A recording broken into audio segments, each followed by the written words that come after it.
Kumbinsido si Pangulong Bongbong Marcos na may kinalaman sa politika ang pamamaslang kay Negros Oriental Governor Roel Degamo. Ang pagpatay na huling-huli sa CCTV, tinawag niyang nakakakilabot at walang puwang sa lipunan. Ikalimang insidente na ito ng pag-atake sa mga lokal na opisyal sa nakalipas lang na 3 linggo. Pero sa mga yan, 3 pa lang sa humigit kumulang 10 armadong lalaking sangkot umano ang inaresto at na-inquest. Narito po ang sanib puwersang pagtutok ni Salima Refran at Ivan Mayrina. Kagimbal-gimbal at nakakatakot ayon kay Pangulong Bongbong Marcos ang ginawang pagpatay kay Negros Oriental Governor Roel Degamo at 8 iba pang sibilyan. It was shocking. I couldn't believe that this would still happen.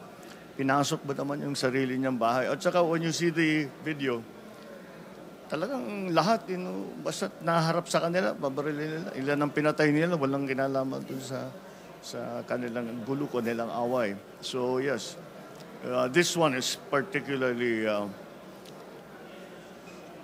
terrifying. Bukod sa maring utos sa mga otoridad na tugisin at panagutin ng mga salarin, ipinag-utos din ng Pangulo na tukuyin ang mga lugar na maituturing na hotspot na tulad ng panahon ng eleksyon ay mas malaking posibilidad ng pagsiklab ng karahasan dahil sa away politika. Direktiba niya sa pulisya. Ang usual naman talaga na dapat gawin diyan ay hanapin yung illegal firearms. Basta walang illegal, basta makakaunti ang illegal firearms, kakaunti yung ganyang klaseng krimen. Yan yung mga private army na ganyan, kailangan talagang dismantle lahat yan. Ipinag-utos din ng Pangulo na paigtingin ang pagbabantay ng pinagsalib na puwersa ng PNP at Philippine Army sa Negros Oriental para mapigilan ang pagsiklab ng gulo. Ang Pangulo kumbinsidong politika ang motibo sa pagpaslang kay Degamo.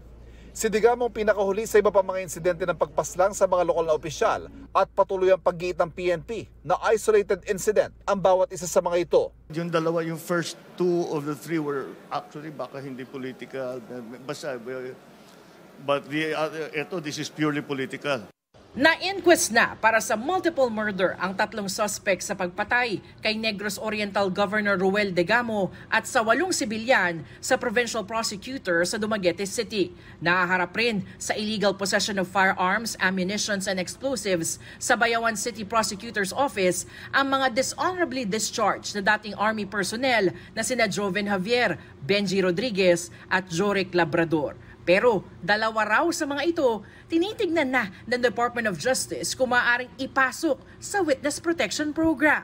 Tignan muna natin kung yung statements nila, base doon sa kanilang affidavits, ay pwede silang ipasok sa Witness Protection Program. But that will depend on the evaluation again ng WPP. Nagsasagawa na rin ang hiwalay na investigasyon ng NBI. Sa ngayon, lahat raw ng posibleng anggulo sa pagpatay kay Degamo, tinitignan. Kabilang dyan ang politika.